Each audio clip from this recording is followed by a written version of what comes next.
진실을 알게 되는 순간 세상이 뒤집히는 기분이었어요. 하은이 당신 딸이잖아요. 어떻게 알았어요? 유전자 검사했어요. 99.999% 일치. 당신 말 거짓말이었잖아요. 그때 방법이 없었어. 단 한 번의 실수였고, 가정을 지키고 싶었을 뿐이야. 그 애가 눈에 밟혀서. 그냥 입양하게 된 거야. 눈에 밟혀서 당신은 날 속였고 내 마음을 짓밟았고 그 아이까지 우리 가정에 끌어들였어요. 서진아, 미안해. 미안하다고요? 이제 선택할 시간이에요. 아이들은 지킬 거예요 하지만 당신과 나는 끝이에요. 그리고 결심했죠. 우리 가족 다시 시작한다고. 제 이름은 한서진입니다. 40살, 아내이자 엄마로 지극히 평범한 하루를 살아가고 있습니다. 사람들은 제게 늘 말합니다. 서진 씨는 정말 복 받았어요. 남편도 아이들도 다 착하고 늘 행복해 보이잖아요. 그럴 때마다 저는 미소를 지었죠. 그렇죠. 저도 감사하게 생각해요. 하지만 그 미소 속에는 누구에게도 말하지 못한 묘한 불안이 늘 자리하고 있었는지도 모르겠습니다. 식탁 위에 김이 모락모락 피어오릅니다. 된장찌개 냄새가 주방 가득 퍼졌고 저는 김치통을 열어 한 조각씩 정갈하게 접시에 담았죠. 남편 정우는 식탁에 앉아 신문을 넘기고 있었습니다. 아이 둘은 식탁을 빙빙 돌며 장난을 치고요. 얘들아, 밥 식겠다. 얼른 와. 엄마, 나 김 더 줘요. 엄마, 나 계란 2개. 알았어, 알았어. 싸우지 말고 앉아. 정우가 미소 지으며 아이들을 바라봤습니다. 그 눈빛은 늘 따뜻했죠. 그 순간만큼은 세상 어떤 부부보다 단단해 보였어요. 서진아, 오늘 점심은 같이 먹을까? 오늘은 안 될 것 같아요. 엄마 병원에 들러야 해서요. 그래. 그럼 저녁엔 내가 일찍 들어올게. 그는 그렇게 말하며 제 손등을 가볍게 눌렀습니다. 그 따뜻한 손길 하나가 그날 하루를 버틸 힘이 되곤 했죠. 저희 부부는 중매로 만난 지 8개월 만에 결혼했습니다. 요즘 세상에선 빠르다고 하겠지만 그때의 저는 운명이라는 말을 믿었어요. 30살 인생이 조금은 흔들리던 시기였죠. 지나온 연애들은 늘 상처로 끝났고 저는 점점 사랑이라는 단어가 멀게 느껴졌습니다. 그런데 정우를 만난 순간 모든 게 달라졌어요. 비 오는 어느 날 카페에서 맞은편에 앉은 정우는 잔잔한 목소리로 이렇게 말했습니다. 저 서진 씨, 솔직히 말씀드리면요. 저는 외모보다 마음이 따뜻한 분이 좋습니다. 그때 저는 웃으며 말했죠. 그럼 첫 만남에 따뜻한 사람인지 어떻게 아세요? 그건 지금처럼 눈을 보면 압니다. 그의 눈빛은 맑고 단단했습니다. 그 순간 이상하게 마음이 놓였어요. 이 사람이라면 내 옆에 오래 있어줄 것 같아. 그 예감은 틀리지 않았습니다. 결혼식 날 정우는 제게 평생 지켜줄게요. 라고 말했죠. 그 약속은 지금도 제 가슴에 남아 있습니다. 결혼 후 우린 2아이를 낳고 단란한 가정을 꾸렸습니다. 큰딸 유나와 아들 지후. 둘 다 남편을 쏙 빼닮은 밝은 아이들이죠. 저는 아이들에게 매일 도시락을 싸주고 정우는 출근길에 늘 제 머리를 쓰다듬으며 말했습니다. 오늘도 고생 많아요. 그럴 때면 저는 생각했어요. 나는 참 운이 좋다. 바라는 게 더 없다고 느꼈어요. 평범하지만 그 평범이 가장 큰 축복이라 여겼죠. TV에서 가족 예능이 흘러나오고 아이들이 소파 위에서 이불성을 부립니다. 아빠, 우리 주말에 놀이공원 가요. 이번 주는 조금 바빠서. 또요? 아빠 약속했잖아요. 그래, 그래. 다음 주엔 꼭 간다. 약속? 당신 요즘 회사 일 힘들죠? 응, 좀 정신없네. 그래도 괜찮아. 그는 늘 이런 식이었어요. 힘들다 하면서도 웃음을 잃지 않았죠. 그 웃음이 우리 가족의 균형이었어요. 밤마다 정우는 늦게까지 일을 했어요. 저는 커튼 사이로 흘러드는 가로등 불빛 속에서 그의 뒷모습을 가만히 바라보곤 했죠. 책상 위에 쌓인 서류, 노트북 불빛, 그리고 미세하게 흔들리는 그의 어깨. 그 모습이 이상하게 애처로워 보였습니다. 저 사람은 정말 열심히 사는구나. 그 생각에 가끔은 죄책감이 들기도 했습니다. 아이들 챙기느라 정신없던 제 하루가 어쩌면 그의 부담이었을지도 모르니까요. 아이들이 잠든 뒤 우린 거실에 마주 앉아 커피를 나눠 마셨습니다. 요즘 얼굴이 많이 피곤해 보여요. 괜찮아. 다 지나갈 거야. 당신은 늘 그래요. 힘들면 힘들다고 좀 해요. 그럼 서진 씨가 걱정하잖아요. 난 그게 싫어요. 그는 웃으며 제 머리를 쓸어 넘겼습니다. 그 손길이 참 익숙했습니다. 그래서 그날도 아무 의심 없이 그를 믿었습니다. 우리 가족은 그렇게 하루하루를 쌓아갔습니다. 평범한 날들이었지만 그 안엔 작은 기쁨이 가득했죠. 주말이면 함께 시장을 보고 아이들과 함께 김밥을 싸서 공원으로 갔습니다. 정우는 늘 아이들을 어깨에 태우며 웃었고 그 웃음소리는 제게 세상에서 제일 편안한 음악이었어요. 저녁 식탁 위 김치찌개 냄새와 함께 가족의 대화가 오갑니다. 아빠 나 커서 아빠처럼 멋진 사람 될래요. 그래. 그럼 아빠처럼 엄마도 잘 챙겨야 돼. 그럼 난 엄마처럼 예쁘고 똑똑한 사람 될래. 그럼 우리 집은 완벽하겠네. 모두가 웃었습니다. 그때 저는 진심으로 생각했어요. 이 순간이 영원했으면 좋겠다. 하지만 인생이란 게 그렇죠.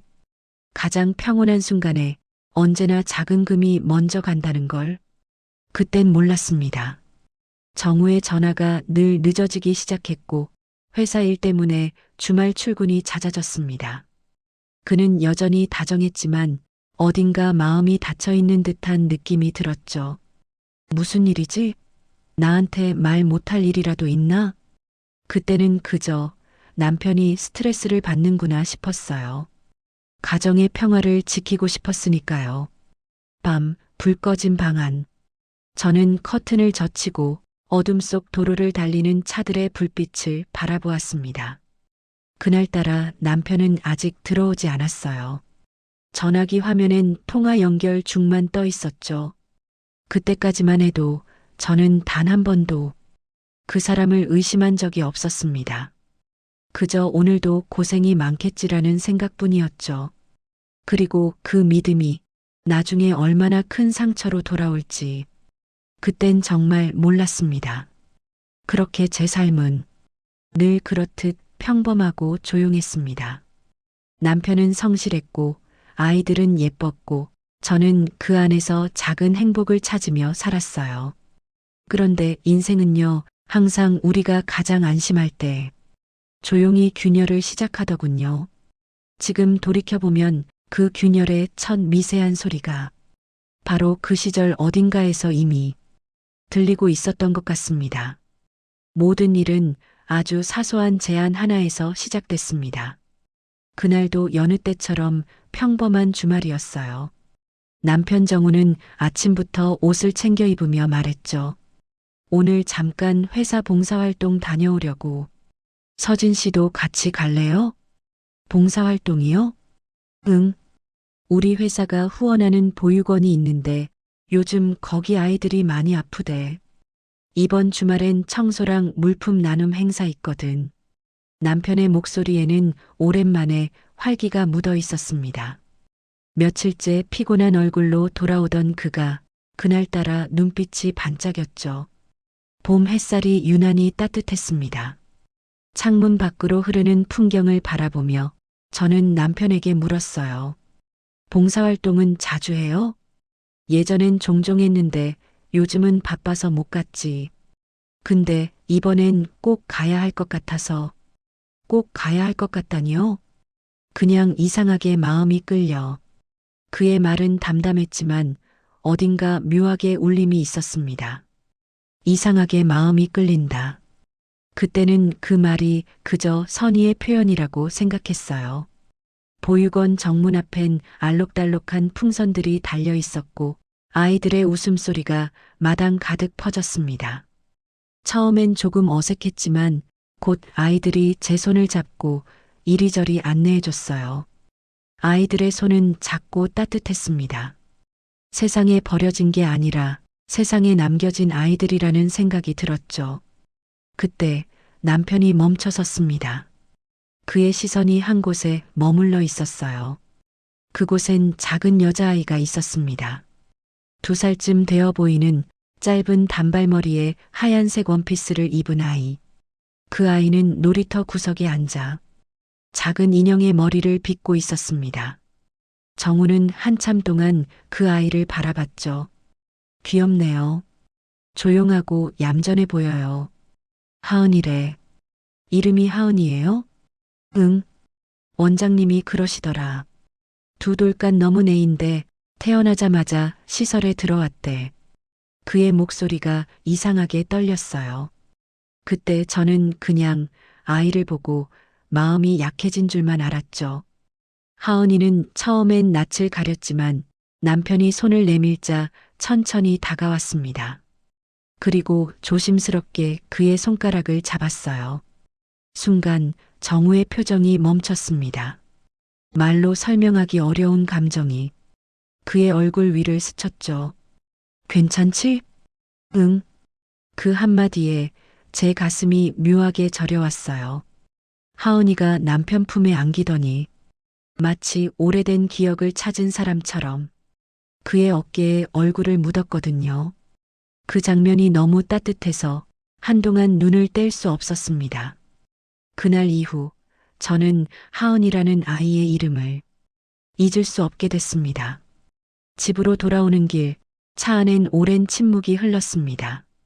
남편은 창밖만 바라보고 있었고 저는 조심스레 물었죠. 오늘 아이들 참 예쁘더라고요. 응. 그 중에 하은이. 그 아이가 참 눈에 밟히네요.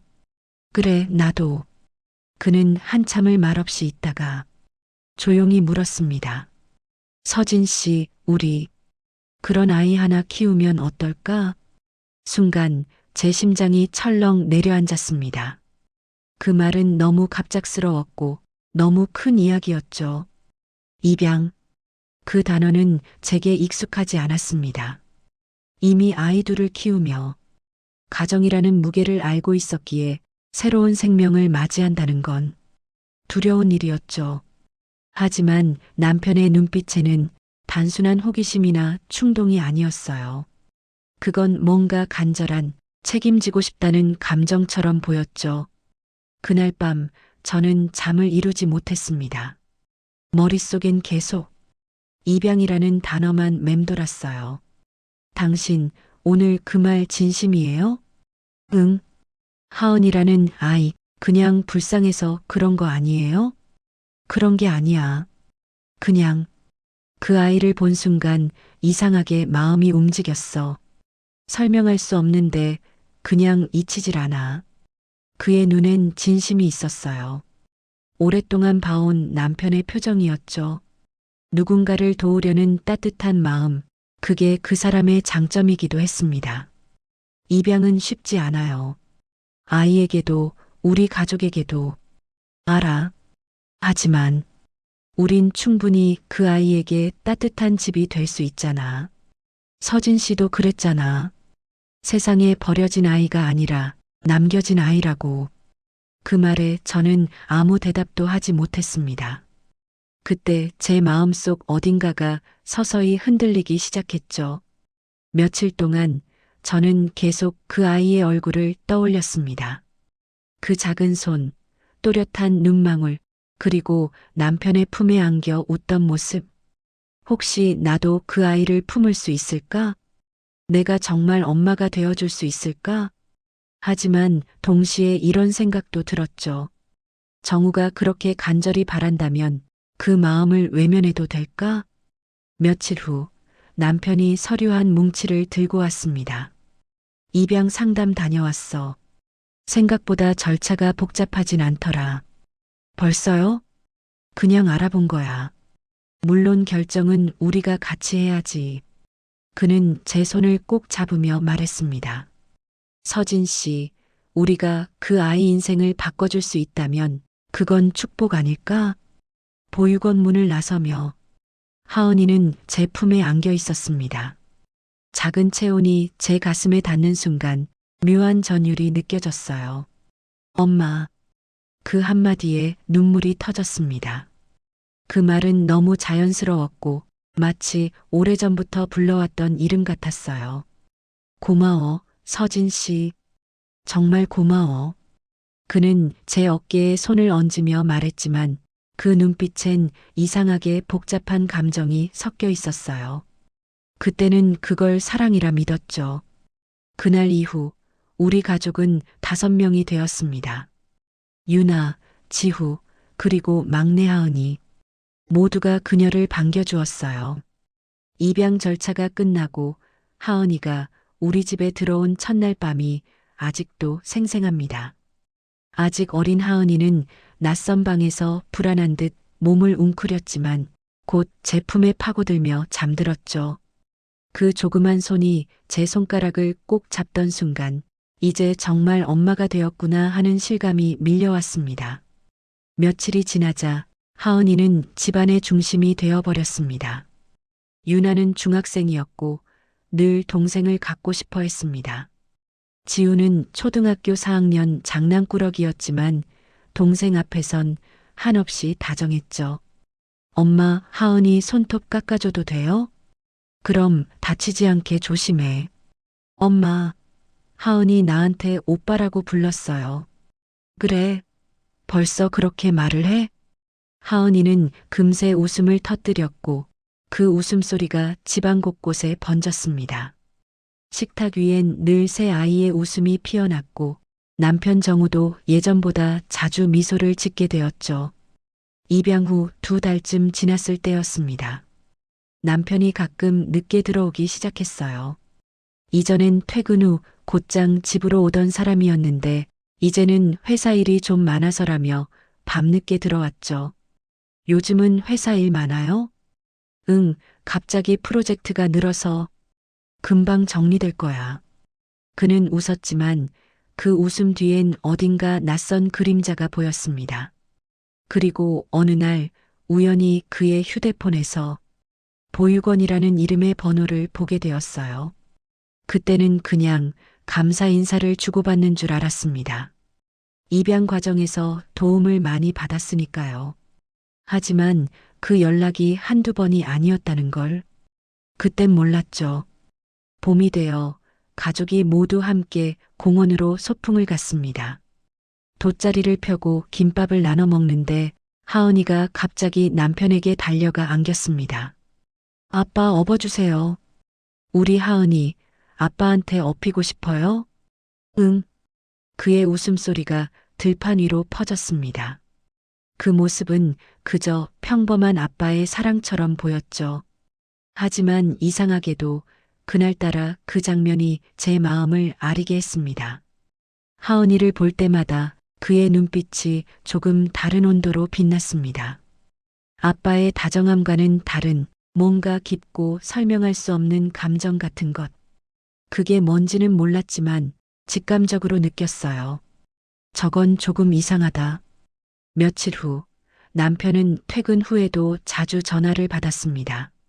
밤 11시가 넘은 시각에도요. 이 시간에 누구예요? 보육원 원장님이야. 하은이 건강검진 서류 때문에 연락 왔대. 그는 아무렇지 않게 대답했지만 전화를 끊은 뒤에도 한동안 휴대폰을 쳐다봤습니다. 무언가 망설이는 듯한 표정이었어요. 그날 밤 남편은 창가에 서서 담배를 피웠습니다. 그의 등 뒤로 흩어지는 연기 속에서 왠지 모를 죄책감 같은 게 느껴졌습니다. 입양 6개월 기념으로 가족 사진을 찍었습니다. 하은이는 분홍색 드레스를 입고 유나와 지우 사이에서 활짝 웃었죠. 남편은 아이들을 품에 안은 채 가족이라는 단어를 되뇌었습니다. 사진사는 정말 행복한 가족이네요. 라고 말했어요. 그 말을 듣는 순간 저는 왠지 모르게 울컥했습니다. 어느 날 남편의 와이셔츠를 개다 서랍 안에서 낯선 서류 봉투를 발견했습니다. 봉투엔 보육원이라고 적혀 있었어요. 호기심에 열어보려다 도저히 손이 떨어지지 않았습니다. 남편을 믿고 싶었어요. 그래서 모른 척 다시 서랍 속에 넣어두었습니다. 하지만 그날 밤 그 서류 봉투가 제 꿈에 나왔습니다. 검은 봉투가 천천히 열리며 그 안에서 무언가 쏟아져 나오는 악몽. 그때부터 저는 남편의 눈빛을 똑바로 바라보지 못했습니다. 어느 저녁 딸 유나가 조심스럽게 제게 다가왔습니다. 엄마, 아빠 요즘 이상해요. 이상하다니? 하은이 볼 때마다 아빠 눈이 좀 슬퍼 보여요. 그리고 하은이 어린이집 데려다 주고 올 때 혼자서 한참 놀이터에서 있대요. 그 말에 가슴이 철렁 내려앉았습니다. 아빠가 왜? 유나는 고개를 갸웃하며 대답했죠. 몰라요. 그냥 하은이랑 있을 땐 다른 사람 같아요. 그날 이후 남편의 모든 행동이 의심스럽게 보이기 시작했습니다. 그의 눈길, 목소리, 심지어 하은이의 머리를 쓰다듬는 손끝까지도. 하지만 동시에 죄책감이 밀려왔어요. 내가 왜 이런 생각을 하지? 남편이 어떤 사람인데? 그는 한 번도 내게 거짓을 말한 적 없는 사람이었습니다. 그런 사람을 의심하는 나 자신이 더 미워졌어요. 그래서 아무 말도 하지 않았습니다. 그냥 마음속 불안을 조용히 숨겼죠. 그날은 평범한 주말이었습니다. 친정엄마가 오랜만에 집에 놀러 왔고 아이들은 거실을 뛰어다니며 제잘거렸습니다. 그때 엄마가 무심코 말했어요. 얘 근데 이 막내 하은이는 참 희한하게 생겼다. 희한하게 생겼어요? 왜요? 아니, 이상하게 내 남편이랑 눈매가 닮았어. 그림자처럼 말이야. 딱 보는 순간 어쩐지 익숙하더라. 그 말에 저는 잠시 웃었습니다. 에이, 엄마. 그런 소리 말아요. 그럴 리가 있겠어요? 입양한 아이인데. 그때 남편이 주방에서 물컵을 들고 나왔습니다. 순간 그의 얼굴에 스친 미묘한 표정이 제 눈에 들어왔습니다. 얼굴 근육이 굳고 눈빛이 잠깐 흔들렸죠. 무슨 얘기예요? 그냥 하은이가 너 닮았다고. 나 혼자 그런 생각했어. 그는 억지로 웃으며 말했습니다.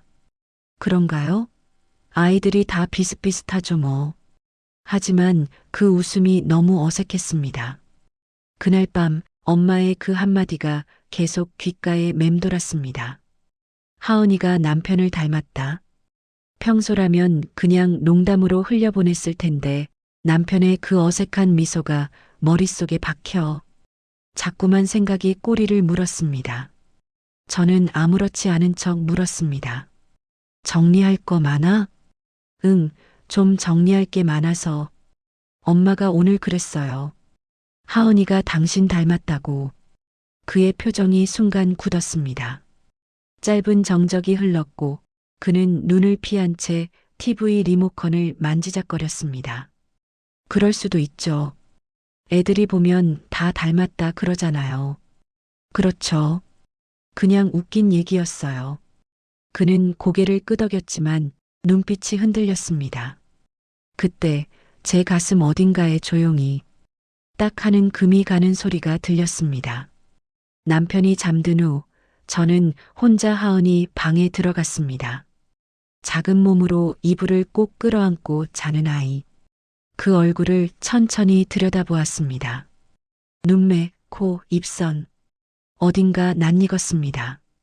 그제야 알겠더군요. 엄마의 말이 왜 그렇게 마음에 남았는지. 하은이는 남편의 어린 시절 사진 속 표정을 그대로 닮아 있었습니다. 그 웃을 때 살짝 올라가는 입꼬리, 잠잘 때 주름지는 이마까지도 숨이 턱 막혔습니다. 설마 아닐 거야. 스스로에게 수없이 되뇌었지만 그 설마가 점점 확신으로 변해갔습니다. 며칠 뒤 엄마가 전화를 걸어왔습니다. 서진아, 괜히 하는 말 아닌데. 그 하은이 진짜 입양한 애 맞지? 엄마, 무슨 그런 말을 해요. 당연히 그렇죠. 그래, 그냥 내가 괜한 말을 했네. 근데 내 남편이 그날 내가 그런 얘기하니까 얼굴이 좀 하얗게 질리더라. 전화가 끊긴 뒤에도 손끝이 떨렸습니다. 그날 밤 잠이 오지 않았습니다. 남편은 옆에서 곤히 잠들어 있었고 저는 어둠 속에서 그를 바라봤습니다. 만약 그 아이가 당신의 아이라면? 그 생각이 뇌리를 스쳤을 때 몸이 얼어붙었습니다. 그럴 리 없다고 스스로 부정하면서도 심장이 빠르게 뛰기 시작했죠. 다음 날 아침 남편이 출근한 뒤 거실 소파에 앉았습니다. 탁자 위엔 가족 사진이 놓여 있었죠. 그 안에서 웃고 있는 하은이, 그리고 그 옆에 남편. 웃음의 모양이 똑같았습니다. 그날 이후 저는 남편을 다르게 보기 시작했습니다. 그의 말 한마디, 눈빛 하나, 모든 게 의심으로 변했죠. 그의 전화벨이 울릴 때마다 가슴이 덜컥 내려앉았고 하은이를 안을 때마다 그 눈빛의 의미를 해석하려 애썼습니다. 저녁 남편이 퇴근해 현관문을 열자 하은이가 달려가 안겼습니다. 아빠. 그의 표정엔 사랑이 가득했지만 그 순간 저는 그 모습을 바라보지 못했습니다. 시선이 바닥으로 떨어졌죠. 오늘은 좀 피곤해요. 저 먼저 들어가 있을게요. 왜 그래요? 어디 아파요? 아니요. 그냥 조금 머리가 아파서요. 방으로 들어와 문을 닫았습니다. 문 밖에서 들려오는 남편과 아이들의 웃음소리가 이제는 벽 너머의 낯선 세계처럼 느껴졌습니다. 사람은 정말 알고 싶은 것보다 차라리 모르는 게 나을 때가 있습니다. 하지만 그날의 나는 모르는 척 살 수 없었습니다. 마음속 의심이 너무 커져서 그냥 숨 쉬는 일조차 힘들었어요. 그래서 결국 나는 진실을 확인하기로 했습니다. 그날 아침 남편은 출근 준비를 하며 여유롭게 커피를 마셨습니다. 늘 그렇듯 다정했죠. 아이들과 농담을 주고받으며 웃는 모습이 평소보다 더 따뜻해 보였습니다. 오늘은 내가 하은이 어린이집 데려다 줄게요. 괜찮아요. 제가 데려다 줄게요. 내 말투가 조금 차가웠는지 그가 의아한 눈빛을 보냈습니다. 요즘 피곤해 보여요. 무슨 일 있어요? 아니요. 그냥 잠이 좀 부족해서요. 그는 잠시 나를 바라보다가 고개를 끄덕였습니다. 그럼 일찍 자요, 여보.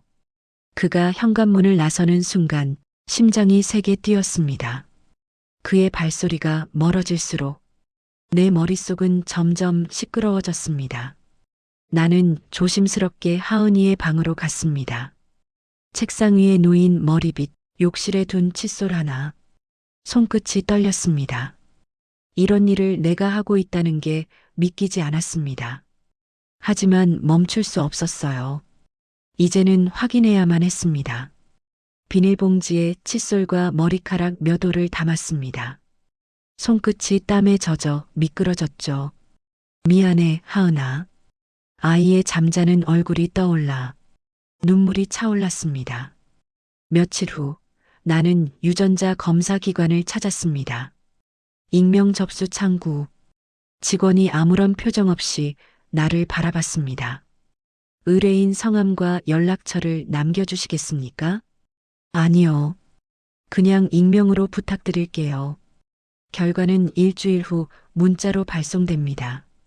서류에 사인을 하며 손이 떨렸습니다. 이걸 왜 하는 걸까? 정말 이렇게까지 해야 할까? 하지만 이미 되돌아갈 수 없었습니다. 이건 단순한 의심이 아니었어요. 내 삶 전체를 다시 세워야 하는 문제였으니까요. 일주일이라는 시간은 평생처럼 길었습니다. 그동안 나는 남편의 얼굴을 똑바로 볼 수 없었습니다. 그의 다정한 말 한마디, 아이들과 웃는 모습이 모두 연극처럼 느껴졌습니다.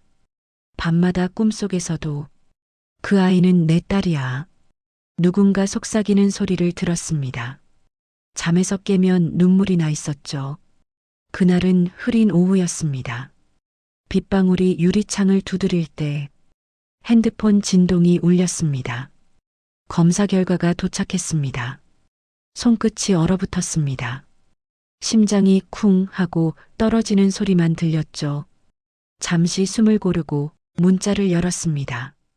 유전자 일치율 99.999% 친자관계 확인.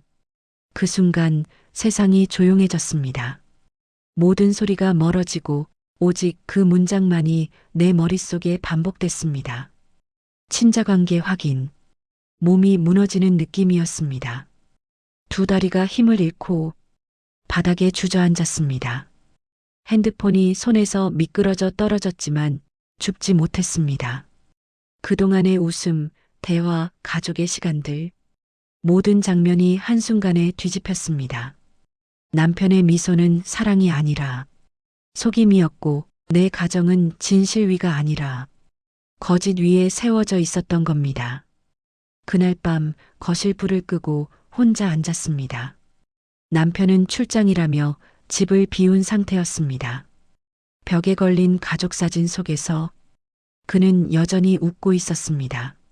내가 가장 사랑한 사람, 가장 믿은 사람, 그가 내게 이런 일을 했습니다.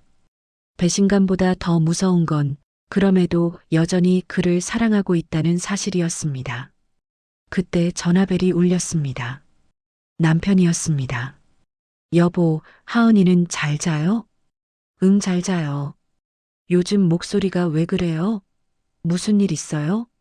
아무 일도 없어요.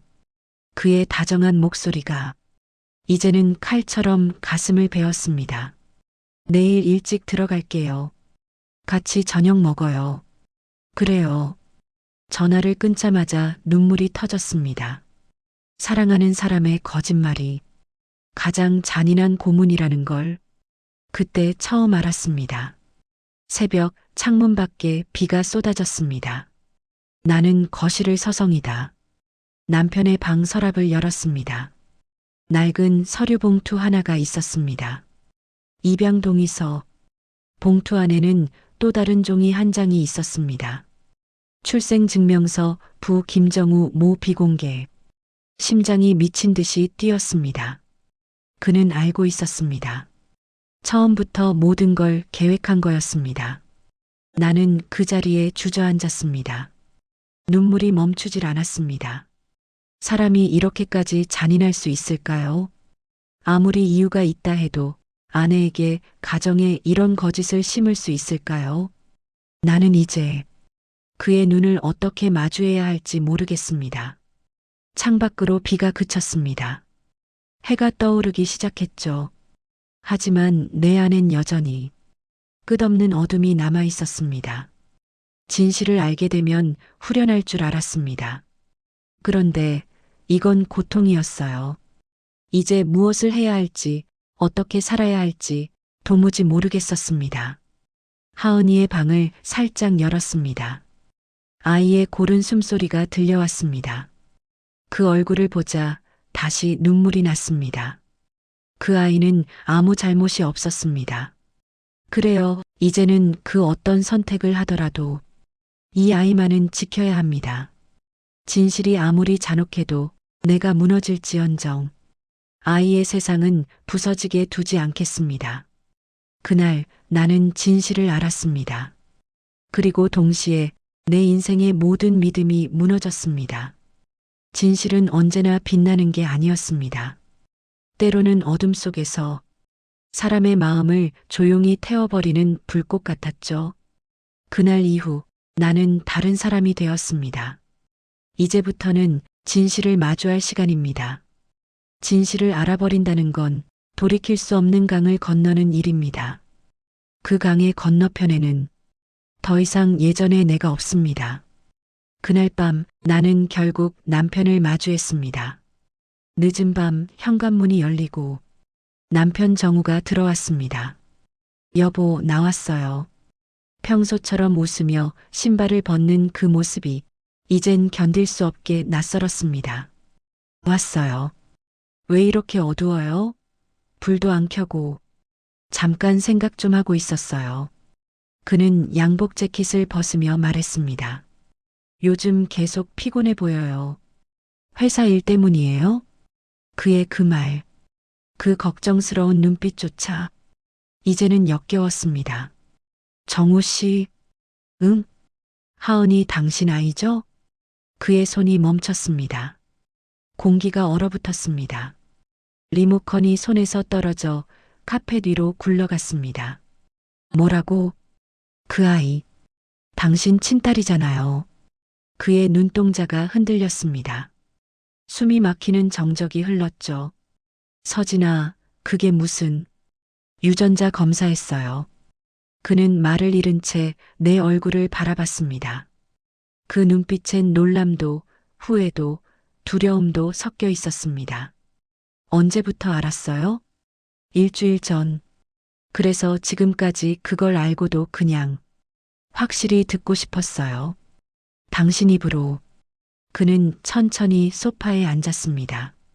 손으로 얼굴을 감싸쥐고 한참 동안 아무 말도 하지 않았습니다. 그리고 낮게, 무겁게 입을 열었습니다. 그래, 내 아이야. 그 말이 떨어지는 순간 세상이 완전히 무너졌습니다. 그의 입술에서 나온 단 한마디가 우리 15년의 믿음을 산산조각 냈습니다. 그는 한숨을 길게 내쉬며 믿기 힘든 이야기를 늘어놓기 시작했습니다. 그때 잠깐이었어요. 회사에서 거래처 여직원 한 명이랑 일이 좀 꼬이면서 술 한잔하다가 실수였어요. 실수? 그래, 단 한 번이었어. 그 이후로는 아무 연락도 안 했어. 그런데 몇 달 뒤에 그 여자가 임신했다고. 그의 목소리가 떨렸습니다. 그 여자가 돈을 요구했어. 내가 다 줬어. 그리고 끝내기로 했지. 그런데 몇 달 뒤에 그 여자가 연락이 왔어. 아기를 보육원에 버렸다고. 그래서 당신은 그 아이를 입양이라는 이름으로 다시 데려온 거예요? 그는 눈을 피하며 대답했습니다. 처음엔 아니었어. 그냥 눈에 밟혀서. 눈에 밟혀서? 서진아, 너도 알잖아. 우리가 입양 얘기했던 거. 그때 마침 그 애가 거기 있었고, 그의 목소리는 점점 변명으로 흐르고 있었습니다. 그래서 그때 생각했어. 어차피 남의 아이 입양할 거라면 차라리 내 아이를 데려오는 게 낫지 않겠나 싶었어. 그 말에 숨이 멎었습니다. 지금 그게 사람의 말이에요? 서진아, 나쁜 의도는 아니었어. 아니었어? 당신 제정신이에요? 나는 그의 멱살을 붙잡았습니다. 내가 그 아이를 어떤 마음으로 받아들였는지 알아요?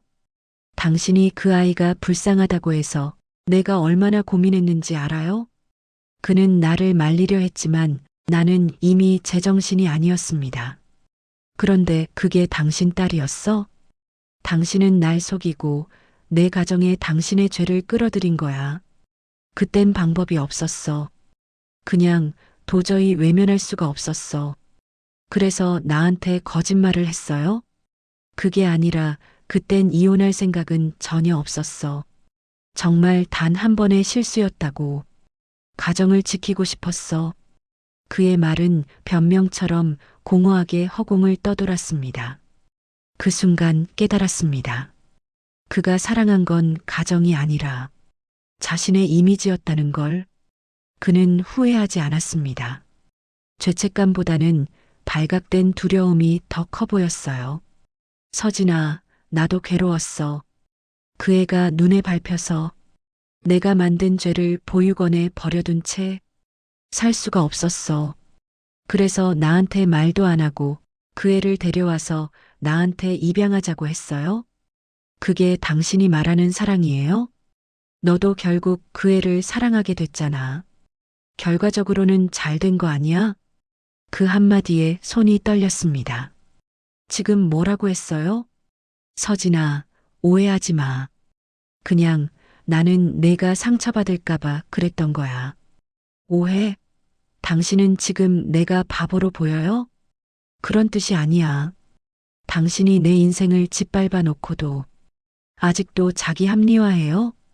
당신은 내 남편이었어요. 내가 믿었던 사람이라고요.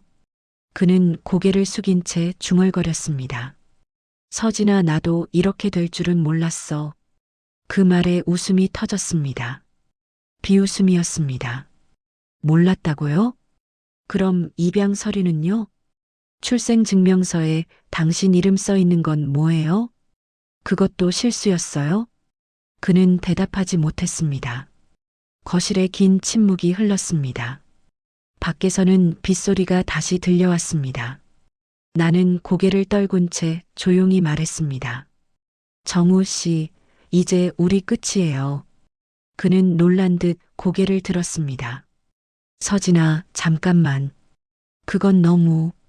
이건 이혼 사유예요.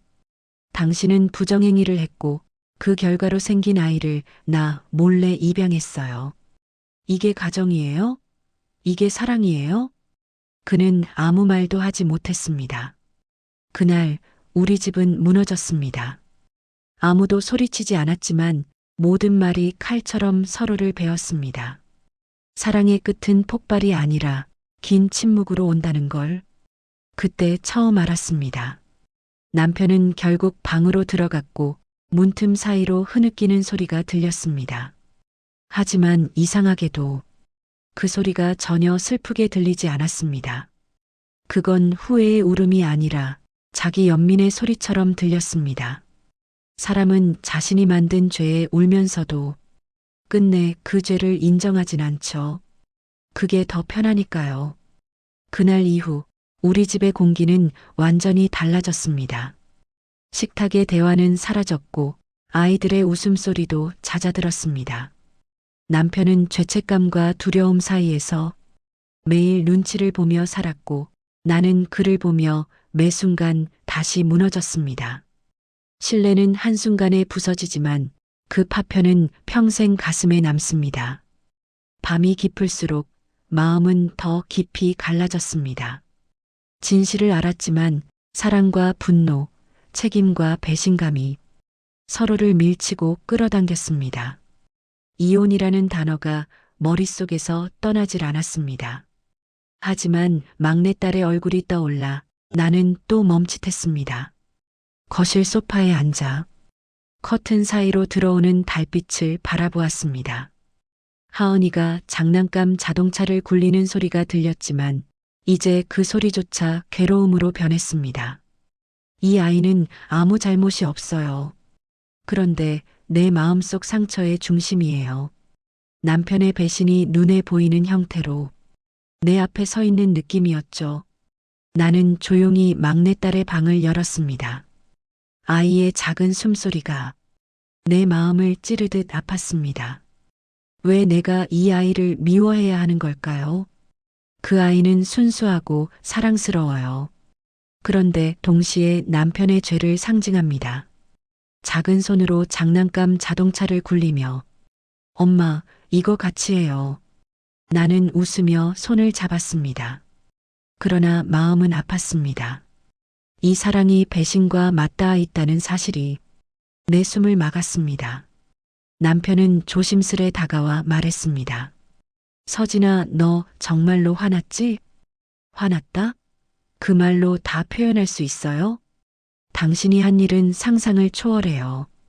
서진아, 미안해. 정말 단 한 번의 실수였다고. 단 한 번? 그 단 한 번이 내 가정을 무너뜨렸다고요. 그는 한참 말을 잇지 못했습니다. 그저 미안하다는 듯 눈치만 보고 있었죠. 그 아이 때문에 난 매일 숨이 막혀요. 사랑스럽지만 동시에 남편의 배신을 떠올리게 하는 존재예요. 그럴 줄 몰랐어, 진심이야. 진심? 당신은 늘 자신의 편의만 생각했잖아요. 눈에 밟힌다고 입양까지 계획했다면서. 그게 진심이라면 나는 무슨 믿음을 가져야 하나요? 나는 소파에 앉아 얼굴을 감싸쥐었습니다. 숨이 막힐 듯한 고통과 눈앞의 아이를 향한 사랑 사이에서 정신이 혼미해졌습니다. 이혼해야 할까요? 아니면 가정을 지켜야 할까요? 하은이는 내가 사랑하는 아이예요. 하지만 이 아이는 남편의 배신을 상징하는 존재예요. 손끝이 떨리고 눈물이 흘러내렸습니다. 나는 선택해야 했습니다. 단 하나 아이를 지킬 것인가, 내 자존심을 지킬 것인가. 정우가 다가와 무릎을 꿇었습니다. 서진아, 제발. 하은이 때문에 우리 끝내지 말자. 이번 일은 내 잘못이야. 단 한 번의 실수였고, 하지만 난 정말 가정을 지키고 싶어. 단 한 번의 실수라니. 그 단 한 번 때문에 우리가 어떻게 됐는지 알아요? 내 마음이 어떻게 부서졌는지. 그는 눈물을 글썽이며 나를 바라봤습니다. 하지만 내 마음속 분노는 그 어떤 눈물보다도 깊었습니다. 저녁, 나는 하은이를 무릎에 앉혔습니다. 아이의 머리를 쓰다듬으며 조용히 말했습니다. 하은아, 엄마가 지금 좀 힘들어. 그렇지만 엄마는 너를 사랑해. 무슨 일이 있어도 너만은 지켜줄게. 아이의 작은 손이 내 얼굴을 감싸 안았습니다. 그 순간 눈물이 멈추지 않았습니다. 이 아이는 아무 죄도 없어요. 그런데 내 마음속 상처의 중심이 되어버렸죠.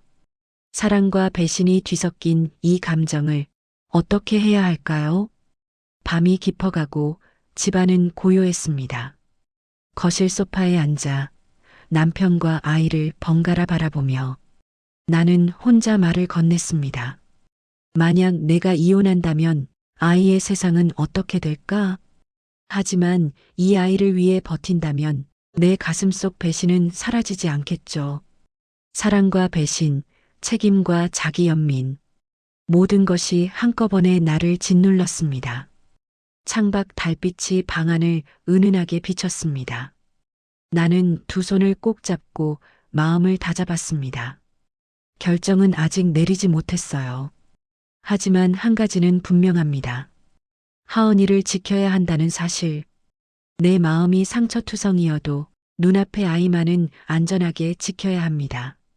나는 거실을 한 바퀴 돌며 깊은 숨을 쉬었습니다. 남편은 조용히 소파에 앉아 나를 바라보고 있었습니다. 그의 눈빛은 후회와 두려움이 섞인 불안한 아이처럼 보였습니다. 사랑과 배신 사이에서 나는 이제 선택을 해야 합니다. 그리고 그 선택은 하은이를 위해 내려야 합니다. 그날 밤 나는 잠을 이루지 못했습니다. 머릿속에서는 이혼과 가정 유지가 끝없이 교차했습니다. 사랑이 상처가 될 수 있다는 걸 이제야 알게 되었죠. 그리고 상처 속에서도 나는 여전히 아이를 지켜야 했습니다. 다음 날 나는 결심을 내릴 것입니다. 하지만 그 결정이 얼마나 나를 흔들지 아직은 아무도 모릅니다. 새벽 공기가 차가웠습니다. 창밖으로 희미한 달빛이 비칠 때 나는 다시 한번 마음을 다잡았습니다. 사랑과 배신, 책임과 선택 사이에서 나는 무엇을 지켜야 할지 끝없이 고민했습니다. 막내딸 하은이. 그 아이는 아무 잘못도 없었습니다. 하지만 그 존재 자체가 내 상처와 남편의 배신을 상기시켰죠. 나는 거실 소파에 앉아 아이들을 바라보았습니다. 오빠와 언니는 장난을 치며 웃고 있었고 막내딸은 작은 손으로 장난감 자동차를 굴리고 있었습니다. 이 아이들은 모두 내 가족이지만 그 아이 하나 때문에 내 마음은 매일 찢겨요. 이제 나는 결정을 내려야 합니다. 정우가 거실로 들어왔습니다. 그는 나를 보며 조심스레 말했습니다. 서진아, 결정을 내린 거야? 네, 결정했어요. 이제 우리 집은 우리 아이들을 위해 유지할 거예요. 하지만 당신과 나는 끝이에요. 이제 더 이상 믿을 수 없으니까요. 그는 잠시 침묵했습니다. 그리고 낮게 거의 속삭이듯 말했습니다. 그렇게 내가 살아남는 거군요. 살아남는 게 아니에요. 이건 당신과 나, 우리 가정을 위한 최소한의 선택이에요. 당신은 떠나세요. 아이들에게 절대 나쁜 영향 주지 말고. 그는 고개를 숙이고 아무 말도 하지 않았습니다. 며칠 후 나는 변호사를 찾아갔습니다. 이혼 서류와 친권 문제를 정리하며 마음을 최대한 단단히 다잡았습니다. 법은 냉정하지만 때로는 이런 순간에 가장 확실한 보호막이 됩니다. 남편이 아무리 변명해도 아이들의 안전과 내 권리를 지킬 수 있는 유일한 방법이죠. 아이들을 데리고 공원으로 나갔습니다. 하은이는 내 손을 꼭 잡고 웃었고 오빠와 언니는 서로를 밀치며 장난을 쳤습니다. 우리 오늘은 피크닉 하자. 도시락 싸왔거든요. 아이들의 웃음소리가 어둡고 무거웠던 며칠을 씻어내듯 퍼졌습니다. 이 순간 나는 깨달았습니다. 가족을 지킨다는 건 꼭 남편과 함께하는 것이 아니라 아이들을 위해 나 자신이 강해지는 것이라는 걸. 정우는 집에서 점점 멀어졌습니다. 월세처럼 작은 돈만 보내며 아이들과의 접촉은 최소화했습니다. 그는 자신의 잘못을 끝내 인정하지 못했지만 나는 이제 그의 변명에 흔들리지 않습니다. 아이들의 평화를 지키는 게 최우선이니까요. 몇 주 후 집안은 조용하지만 안정되었습니다. 아이들은 여전히 장난치며 웃었고 나는 그 웃음 속에서 조금씩 마음의 평화를 찾았습니다. 남편의 배신이 내 삶을 흔들었지만 아이들과 나의 삶은 그보다 훨씬 강하게 이어지고 있습니다. 막내딸의 작은 손을 잡을 때마다 나는 결심했습니다. 이 아이들을 지키겠다고. 혼자 남은 밤 나는 거울을 바라보았습니다. 상처는 남아있지만 나는 이겨낼 수 있습니다. 배신과 고통 속에서도 아이들에게 안전한 세상을 만들어줄 겁니다. 그리고 나 자신에게도 말했습니다. 한서진, 이제 너는 강하다. 더 이상 남편의 그림자에 흔들리지 마. 그렇게 나는 선택했습니다. 사랑과 배신 사이에서 나는 사랑하는 아이들을 위해 내 삶을 정리했습니다. 결국 사랑은 사람을 지키는 힘이죠. 배신은 상처를 남기지만 그 상처 위에서도 우리는 다시 일어설 수 있습니다. 그리고 나는 일어섰습니다.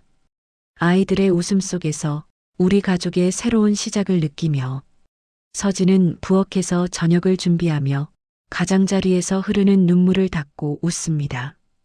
가족은 사람이 만든 완벽한 구조가 아니라 사랑과 책임으로 다시 세워지는 겁니다. 빛은 어둠 속에서도 비추고 우리 삶도 그렇게 다시 시작됩니다. 만약 당신이 서진처럼 오랜 시간 믿었던 사람에게 배신당했다면 어떤 감정을 가장 먼저 느낄 것 같나요? 남편이 한 번의 실수라고 변명했을 때 당신이라면 용서할 수 있을까요? 오늘 이야기가 좋으셨다면 구독과 좋아요, 알람 설정 잊지 마시고 소중한 댓글 하나가 정말 큰 힘이 됩니다. 시청해 주셔서 진심으로 감사드립니다.